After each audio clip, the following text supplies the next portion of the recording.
Welcome to the Business Spotlight series. I am Everardo Resendiz. I'm a certified executive and business coach here in Action Coach in Northwest Louisiana. Today, I have Roger Timoteo, the CEO of the Next Solar Group, as my guest. And today, we're going to be talking about this business of his, the journey to business ownership, challenges, best practices, and share a peek into what it really is like to build and operate a business in our beautiful state of Louisiana. If this is your first time on the channel, please be sure to like and subscribe to get notifications when we drop new conversations just like this one. And so, Roger, thank you and welcome. Thank you for being here today. Thank you. Thank you for the invitation. Thank you for the opportunity to be here and share a little bit about our story and who you are. Excellent. Well, will you share with us an overview of your background and tell us a little bit about the Next Solar? Sure, yes. I'm Roger Timoteo. I'm CEO of the Next Group, where I'm in charge directly with the Next Solar Energy Technology. We call ourselves actually the Energy Conservation Company because it's not only focused on install panels on the roof. It's pretty much like make a full study on the facilities and kind of like see what we can help our community, our clients to achieve their goals. We work with specifically commercial and industrial type of facilities. All right, Roger. And so, what does the current ownership look like? I mean, are you the sole owner? Do you have any partners in it?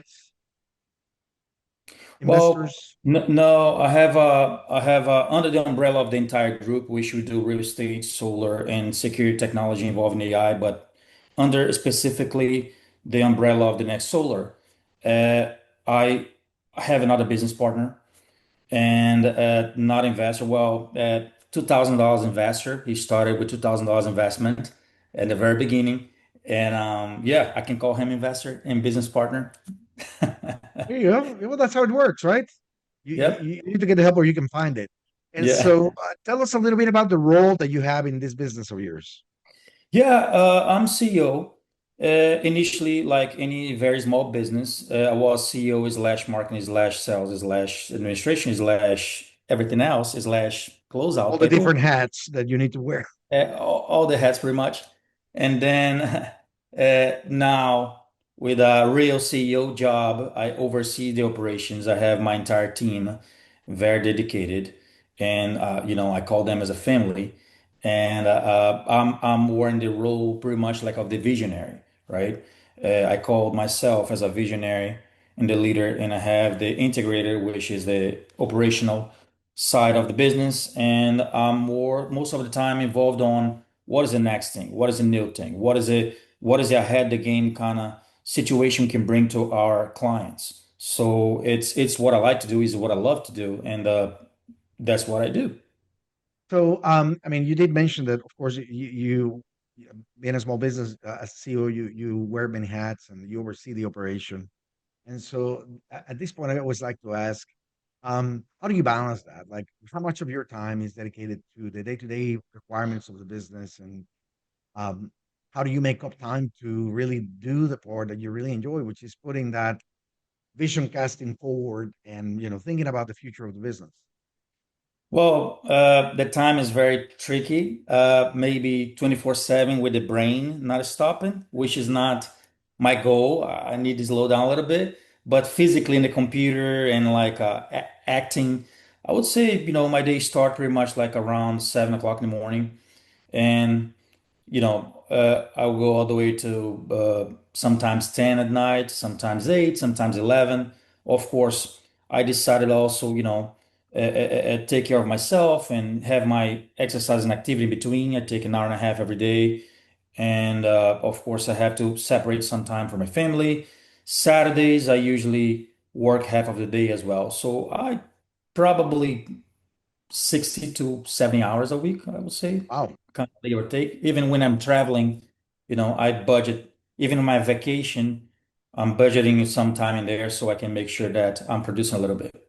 So Right. And so, we I like have to to. ask this question because people, that either are in business or are thinking of going into business, they think that, because you have the ownership and you get the benefit of working the business, um, that life is easy and simple. And we're just trying to put out there that, it's a sacrifice. It really is that seeking of harmony, how much you have to put in to get back out of it. And, as you grow and you get new employees and, you have to monitor everything that happens, it's a lot of moving parts. So that balancing act becomes more Absolutely. and more difficult. And so let's Yeah, let's move on to what makes your business so special. So you did mention that you work with commercial and industrial facilities. Um, if I'm in the audience, how do I know if I'm a good fit for your services, for your products? that's a great question. Actually, we do a pre-qualification. Okay. The philosophy of a business is not only like looking at a building and say, okay, that's a good roof, let's install solar panels, uh, because we do more than just solar panels. We do the cool roof coating. We do some roofing jobs because we have to prepare the roof to receive the asset, right? Because we're talking about 25, 30 plus years on that. We are also like, so we initiate with a pre-qualification form. We'll see what kind of electric bill, how high is your electric bill, how is your build envelope, what is the behavior of your building. So we start with the pre-qualification form, and then we select, okay, this is a good fit that we will be able to help. It doesn't matter how small or big is the job, it's not related to that. It's related like, okay, can we help this specific building, this specific client? Yes or no. If we feel that we can't help because of some reasons, depending on the geographic or something like that, we'll be very upfront. So once you pass this qualification, we offer a free audit. So we're gonna go to your building, we check the roof conditions, the entire building conditions related with the air conditioning, what kind of machine you have, operating hours, and then we say, okay, the best solution for you is this. And then we looking for the incentives from the government or jurisdiction. We're looking for the utility incentives. We're looking for many different factors that is not only about make a sell, but how can we bring the money that gonna be able to help you as a client to pay for the incentive for the investment. So we have some clients that we brought incentives, 100% incentives, and some clients we brought like a 20% incentives, but whatever money we can bring to the table so they can make them help and improve the facility and make a lot less energy consumption or a way more efficient. So we have clients that say, hey Roger, thank you so much. And actually last week, I could make a little bit of a salary increase to my clients because it's the money that I'm saving between the cool roof coating and the solar panels. It's so good that I'm able to offer to my clients some kind of incentives. So that's I'm very happy to hear this kind of story because I'm like, this is the reason, this is the purpose of our business. It's not only a sell, but is a relationship beyond that. Love it. Well, let me ask you these, Roger. You know, if any industrialist or commercial business or building owner is around listening to these, normally, these are things that are not like active in our mind, right? So, what needs to happen? What is the reason that people would choose to act on these and perhaps look for an energy audit of sorts? What are the triggers for them? What are they facing that they need to have you come and take a look? Okay, yeah. Sometimes they don't even know that they have a problem, especially when you're talking about, depending on where we are talking about in the state of Louisiana is very common. This they don't even know that they have a problem, or they even know that they can control something, meaning the cost of the electricity, right? A lot of people think that they're gonna have to be paying that for the rest of their life, and whenever the hurricane hits, the cost gonna goes up because they have to pay for the infrastructure. So to pay for the infrastructure to rebuild it, they have to, the utility company gonna have to put some cost into it, right? So everything starts from a roofing. 90% of the roofing with over 10 years in the state of Louisiana specifically, at least as far as I know, they have leaks and they have issues with the roofing, and they're just like repairing, repairing, repairing. I'm like, okay, let me take your roof because we may be able to help you beyond that, right? Everything start with that, and then whenever we arrive at the audit, we see that they need more than that, and say, look, we also can help you with LED lighting, or we can help you with your HVAC, that we can make that more efficient. And they have money for that. They have money a lot of times, depending on the area, for the roofing as well. They don't even know that, right? Right. And like, how you have money for the roofing? I'm trying to replace this thing for this many years. I couldn't, so I'm repairing. And I'm like, okay, but look, combined with this technology, we can achieve 80%, 100% paid by incentives. And then it's like, okay, so they were like, wow, this is too good to be true. Is that true? And I'm like, it's simple. I have hundreds of clients that can share that with you. And they're like, I never knew that. So that's the thing. It starts like they don't even know sometimes that they have a really big issue that they can kind of control that. So Right. that, yeah. That is awesome, man. Okay, so I'm sure you're not the only company in Louisiana that is doing this kind of work. So the question is then, why choose you guys? What makes you unique? Well, few different aspects, right? I would say whenever I started this business from day one, from my first team player, my first employee, I said something that I will never ever gonna be allowing us as our core value, one out of our core value, is the personal relationship with the client. Number one, okay, it doesn't matter how we're gonna scale this business, doesn't matter how big we're gonna be. I do not accept lose the personal relationship with the client. So this kind of very close to, hey, a hurricane is coming, even not related with solar lighting or anything like that. Look, Mr. Frank, I'm here for you. If something happened, call me. I'll have guys going there. You don't need to pay anything for that. It's just like I want to help you out with whatever you need, right? That's one of the items, being personal with the client. The other one, I would say this. Uh, at least in Louisiana, they have residential companies doing roofing work. Okay. Oh, I'm sorry. Residential companies announcing that they are doing the commercial and industrial work. That's Okay. different, okay? Because the way you have to handle a facility that is operating with thousands of kids around whenever it's athletic club or school, the way that you have to walk on the roof, the way that you have to make the roof penetration, all of these factors, okay, counts to make a decision. So if you do not specialize in a specific field, which is commercial and industrial, so you know all of these factors, right? It's kind of tough because you try to use the residential culture in a commercial building and they have a lot of employees working around and customers. So Right. impacting their business operation now, you're impacting their revenue. So what is the purpose of doing something that they will have to save? So we understand that. We understand that we have to work to around their schedule. We have to know how to walk on the roof or how to handle things properly. Recently, we did a athletic club with hundreds of kids around the pool and all that kind of stuff. And I'm like, oh my gosh, that's gonna be a challenge. And then the client said, Roger, you are our best contractors ever because we didn't even know you guys were here.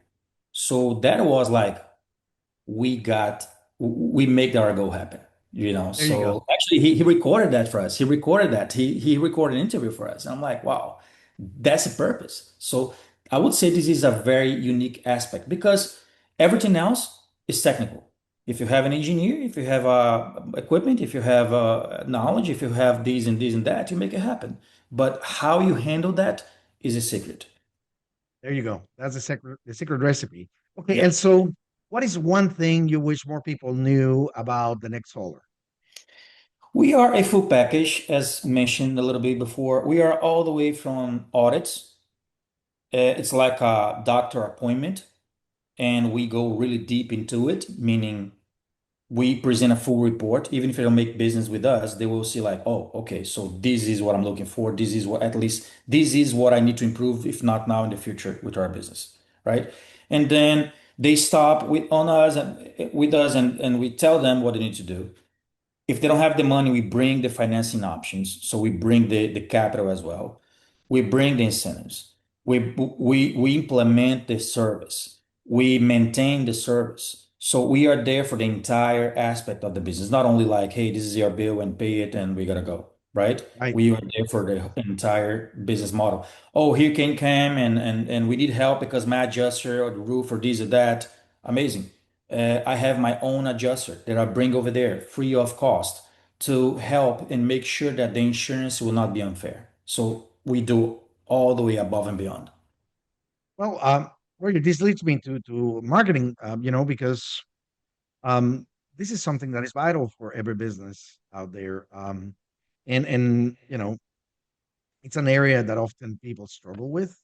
And so I'm always curious about what successful businesses are doing to get the word out there of these things that people need to know, their you know customers. And so is it like a marketing plan that is based on a budget, percentage of sales? How do you define how to go out there and get the word out? Well, it's a lot of times we see that the size of the job. A lot of times we see that you know that specific client. We divide the type of businesses that we approach in categories, right? Is not every client that will have the same solution and will have the same capability of finance that kind of job, right? So we have that in consideration. Like some clients, we came and said, hey, um, if I do this size of the system, if I do this kind of way right here, yeah, we'll be able to save 80% or 90%, but it's not beneficial for you because a lot of technicals, the avoided costs and these and that, and it's better you save only 30%. And you're like, how you guys do this? Because you're not trying to maximize your full capability of making money. You are saying, hey, it's better, a smaller job for me than double, triple the job. And yeah, because it's better. Because I'm not looking for only in my side. I'm looking for like your, how you can pay for this. And I'm looking for also with some rules and legislation and from the utility companies that if I put the size of the system, they will take advantage of your investment. And that's what I'm looking for to not that happen. So we always measure that. It's not only, like I said, and I'm like, oh, Roger, I really wanted, this is amazing. And incentives are great, but I have to come with these upfront costs. I'm like, no, no, no, you don't have to if you don't need to. I find people to buy some incentives, like buy tax credit. I'm like, okay, you don't need tax credit. Let me find who wants a tax credit. So pay for that. I'm fine, like sometimes sponsors we call whenever it's a nonprofit organizations, right? So they can pay and help that. Wow, And then, so it's just like so many different details. Some clients like, Roger, you know what? At some point, I'm not understanding a lot what you're saying. But let me put my CPA and CPA said it looks a good deal. And then I'm like, okay, I trust you, just do it. And I'm like, how he trusts me? He just met me. And it's like it's very good because like, we transfer this confidence to them. right. Well, I guess my question, Roger, is, how do you find these customers? Do they come to you? Oh, You know, um, what's the strategy that you pursue that nets you perhaps the best results? well, we approach different models of business. For example, we get a lot of times we say, okay, we will focus on the season, these type of businesses, because the air conditioning go crazy here, that one, the refrigeration system there. And now we tracked that we heard this utility company, it's kind of like changing the way to charge. And now this incentive opened for this area specifically and gonna have the deadline at that point. So let's approach that area because of the deadline. And then so we kind of map based on incentives, based on the need, based on the season. We go to the grocery stores and we know that they have crazy season whenever it comes to the Thanksgiving, Christmas, they go like depending on the business, right? So we're Right. like, okay, at this point, we don't want to interrupt their you at least interrupt even the brain of the owner with information. So let's go to now athletic clubs because now they are slow because of the end of the year. Because in the beginning of the year, everybody want to be in shape for the New Year's resolution Right. at least for the two first months. And okay, so now we are going back to the grocery stores. So it's just like a very strategic position into the market where is geography, business type, incentives related, and The that's how we. seasonality. Yeah, yeah, absolutely. Okay, so we spent a little bit of time focusing on what the business is like, but we like to dive into the journey a little bit more. And so, Roger, what led you into this business? Why do you choose to do these as opposed to perhaps working for someone else? Well. I came here 20 years ago with $400 in the pocket, no English, no nothing. Like, I'm from Brazil. And I had the dream of, okay, at one day I want to open my company, but it was nothing related to the level and the size we are right now. And I started to work with actually a bilingual newspaper. They helped me a lot. They are my main like base of like wow kind of situation thing. It was amazing. And then I'm like, okay, if I've been creative to other people's business, why not being creative to my own business, right? And also I thought this freedom, which you see that is not that much freedom, right? And then, I opened my own business because there was this kind of vision of, and then I'm like, wow, I can have people that is not only my dream behind it, is like a lot of my employees' dream, So now I'm contributing to something for the people's future, not only mine. I'm also helping, I'm helping myself by helping others to achieve other areas that they didn't even know, the problem, the pain. And then I'm like, wait a minute, I'm not an engineer, but I like to create technologies. I like to think out of the box. So all of these items together, it was a key factor to make a decision like, okay, I want a business. I want to have people that can dream together with me. I want to have, you know, I work more than pretty much everybody in the company, let's put it this way. But at the end of the day, like, okay, I can travel somewhere that I want, work from there. So it's a little bit of freedom at the end of the tunnel. At the end of the day, it's a little bit of freedom right there, right? So this is the reason that, I really enjoy about having a business. Some kind of downsides, I guess. You have Right. business. So, I always but say that if you're not rethinking what you're doing at least once a month, you're not doing it well. you got it. And so, as you look at this journey of yours, um, what has been the most memorable roadblock or hurdle that you were challenged with that you were forced to overcome? What was the hardest point for you? Well, before this business, I had many other businesses. I had a computer repair shop. I sold that. I had a flooring business, which we did have over 100 employees. I sold that. I had a home elevation business, and I had other solar company. Also have a graphic design company. I had a bunch of different companies before. In 2014, honestly, I bankrupted. And that was my peak because I'm like, okay, did I get to this point because I'm lucky or did I get to this point because I'm capable of it? So I didn't know if I would be capable to get back on the game again. And but I'll tell you, this is the best thing ever happened in my life. I'm like I appreciate. I say thank God that I bankrupted at that time because that was my biggest lesson. I came with $400 in my pocket and I didn't have an university degree or anything like that. I did things by instinct, and with this instinct, the big fail really helped me to get where I am today. Solid, growing. And after came the COVID. I believe COVID was the game changer for everybody. Like you'd have to reinvent and came like with, COVID and then equipment shortage and the price going crazy up and like to survive during that season that was like I think that was the biggest difficult to kind of any business survive during that season. So Wow. I would say, yeah, these two elements was like very challengeable for us. And so, of course, this situation where you had to,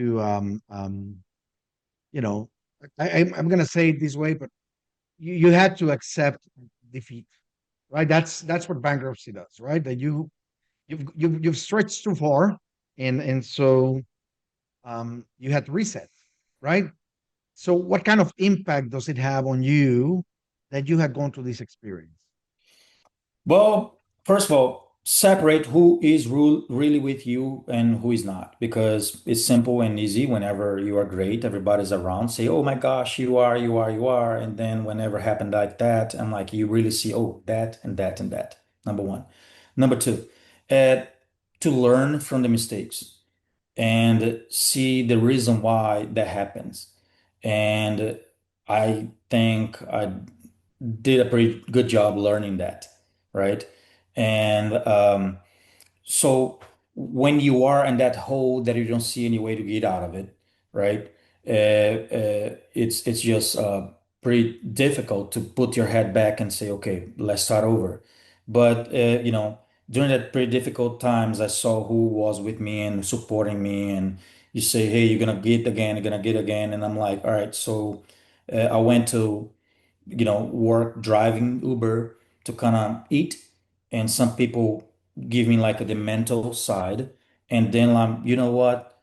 I'm just gonna do it again. I just will run without look back, run without look back, run without look back. Because if I look back, that it will hold me up. When you're driving a Right. car, you have to look at the mirror and look to the front. Look at the mirror to the front. The mirror to see what you did wrong, but if you look back, you're gonna crash. So That's right. that's my philosophy to kind of bring me back on place and say, okay, this is what I did wrong, this and this and this. If I do wrong again, which is not the case, hopefully we're not going that way, at least will not be because of this. Right. So that's You will pretty not much make the same mistakes again. And so that's no. all part of the learning process. This is a Yeah. very key point. You know, there are many things that we're going to do in business that are not going to be right. They're not going to be correct, right? We're going to make mistakes. The key here is that, and I'm sure it took a little bit of time for you to regain that confidence again, right? But failure isn't permanent, right? It's only permanent if you give up. And so, congratulations. Oh, This thank is this is not this just speaks about your character and how committed you are to your success. thank So you. it's not an easy place to be. So Oh. let me move on. Now we're looking at the future, and so where do you see this company in the next 3 to 5 years? Well, we are actually expanding. Okay, we are expanding out to Texas. We are starting some activities in Florida. We are opening some partnership, scaling the business to New Jersey. Hopefully, happen in the next couple of months. We already are also with a presence in Mississippi. So my goal, it's get all the way from Texas south, going up a little bit to the east and at least have a very solid and good presence in 6 different states, and also um, uh, kind of like a opening for different aspects of the business. Like we are starting strongly right now, this service and maintenance for clients that is not even our clients, clients from companies that just did a job and gone. Right. So yeah, we are getting strong on that. Um, so it's pretty much like the expansion of the company and scaling the company, even bringing partners, partnering with companies, and they can open their solar division and powered by the next solar energy.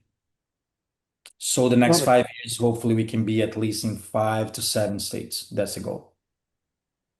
Very good. And so that leads me to the question, how do you set those goals? Is that like a structured process where you define this is where we're going to be in the next 5 years, and then three, and then one, and this is where we need to Well, be by the end of no, four? that's something amazing that I'm going through right now. Basically, I'm a part of a CEO group where we share a lot of experiences. And actually, I want to make an invitation for you at some point. But anyways, there we have I'm reading a book where they have a system in place. And this system, you define your goals for 10 years and you break down for 5 years, 1 years, 90 days, and we work weekly to achieve that 90 days goals, solving the issues and all that kind of stuff, right? Right. So when I break that down based on the history we have, based on where the market is going and the opportunities that probably come, especially in our division, that solar panels, I used to say solar panels is only starting, right? Uh, so I make the breakdown all the way from 10 years, 5, 1, 90 days, and then I break down what we call rocks, and we go little by little on that. So that's how we make the definition. Of course, we share with our team the vision, core values, core focus, and say, okay, are you guys aligned? because we have to be aligned. It's not only like this is my vision I keep for me and they have to follow my commands. No, no. We are we aligned? Yes. Okay. Yes. So move on. Love it. And so, of course, when we're looking at the future, we also like to think of, who's going to be with us along that way. Who do we need to develop so that at some point, Roger can go off into the sunset and maybe just check in every once in a while. So, how would you describe your leadership style, and how has it changed over the years? I hate to admit this, but in the previous, before bankruptcy, I would say like a little bit of like a bossy, boss, like demanding, like You're going to do so it my way. not, yeah, not really leading, I guess, is more like that's how we're gonna do. And since that happens, that changed a lot of my personality related to business and leading more like a family and leading more like a, hey, we are a team. Of course, sometimes the entire team has completely different ideas and directions, so I have to make the final decision.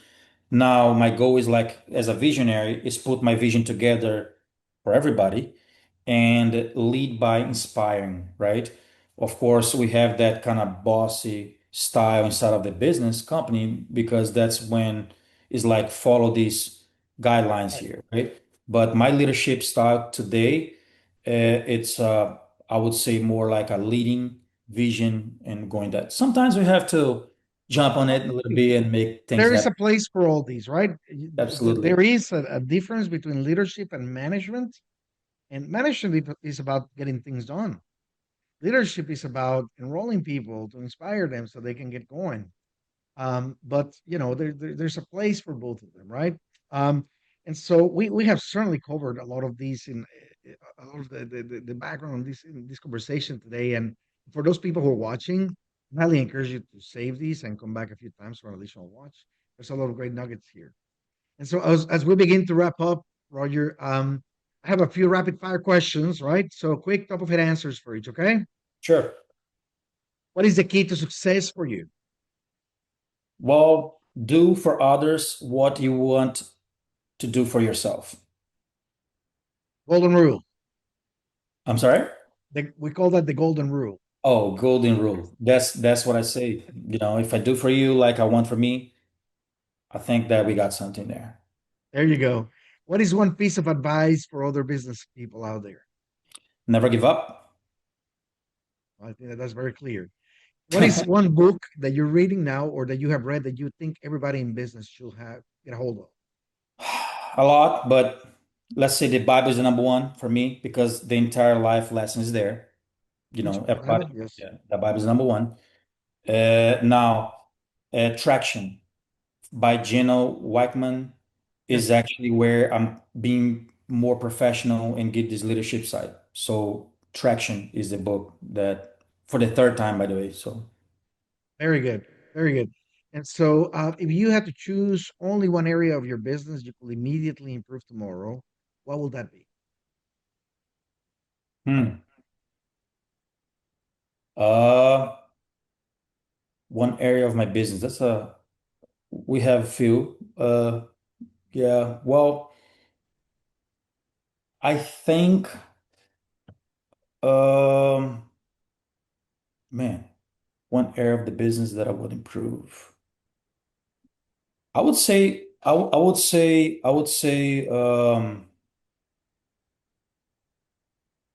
communication. People say communication is great, but being OCD perfectionist, sometimes I get myself like, okay, it should be better. So, Very good. Very good. And so, before we get into the final question of the day, how can other people learn more about your company? How can they engage you into this conversation and maybe even find out if this is a good fit? oh, okay, yeah. It can be through the website www at thenextenergy.com, and that you will have there you have a pre-qualification. You have the specific team members that can guide for the specific needs for your company. But www at thenextenergy.com would be the best place to do because they have a chat online and the phone numbers of each department, and it would be great. Outstanding. Well, for the final question, Roger, what do you find nowadays is the most inspiring thing for you? Inspiring things for me, you know, uh, I would say that, following God's word for me as a person and, applying his principles. And whenever you make analogies between principles, personal life principles and business principles and science, people say it doesn't make sense. I'm like, yes, it's proved we can make things here and there, right? Yeah, So I would say this would be something that because there we have answers for everything. there you go. So that's my inspiration. Outstanding. Well, thank you, thank you, thank you so much Thank for you. joining us today and sharing all these with us. Thank you to the audience for watching and sharing. You never know who you might actually inspire by having them listen to this interview. And so, make it a great day. And until next time, thank you, Roger. Thank you. Thank you so much.